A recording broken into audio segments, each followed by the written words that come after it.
কষ্ট হয়, কষ্ট হলে আমরা রোজা তো বাদ দেওয়া না, সামনে তো রোজা পাবো না, না মরিয়া তো যাইতে পারি প্রত্যেক ঘাটে আর কি। নিজের জন্য একটা লুঙ্গি কিনবো, একটা পাঞ্জাবি কিনবো। আমার টাকা পয়সা নাই, কেমন বাজার করবো? এক ছেলে এক মেয়ে। ছেলে মেয়েকে কি দেবে? এখন যেই পালা কিছু দিতে পারবো না মনে হয়। কষ্ট হয়, কষ্ট হলে এখন তো চাল ভাত তো খাইতে হবে, ভাত তো খাইতে হবে।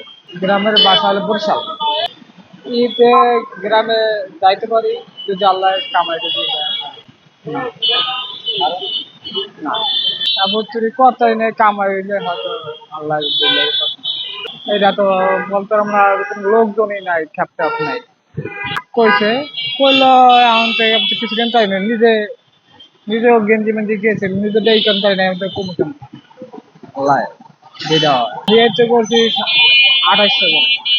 এইটা চিন্তা ভাবনা তো কিনিয়া লইয়া যায় আবার টাকা বাড়া দেয়, এটার কোনো তো বেশ নিজের জন্য একটা লুঙ্গি কিনবো, একটা পাঞ্জাবি কিনবো।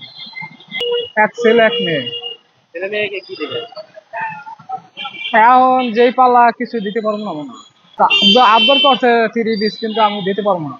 খারাপ লাগলে তো অনেক কষ্টই লাগে, কিন্তু কষ্ট লাগা করার নিজেই আমার ভাত খাইতে কষ্ট, বাসা ভাড়া দিয়ে কষ্ট হয়। কষ্ট হলে আমরা রোজা তো বাদ দেওয়া না, সামনে তো রোজা পাবো না, না মরিয়া তো যাইতে পারি প্রত্যেক ঘাটে আর কি। শরীরে কুলে না, রুজি করতে পারি না যে, রুজি করতে পারি না। হ্যাঁ, এই অটো। গ্রামের বাসা আমার বহু দূরে। ঈদ মনে হয় ঢাকায় করা লাগবে। না, আমার টাকা পয়সা নাই, কেমন বাজার করবো?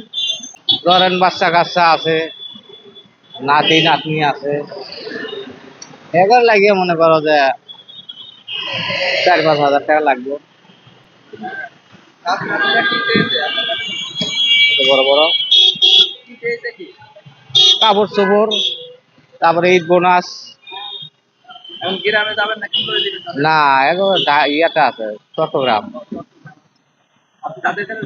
হ্যাঁ, যাওয়া লাগবে।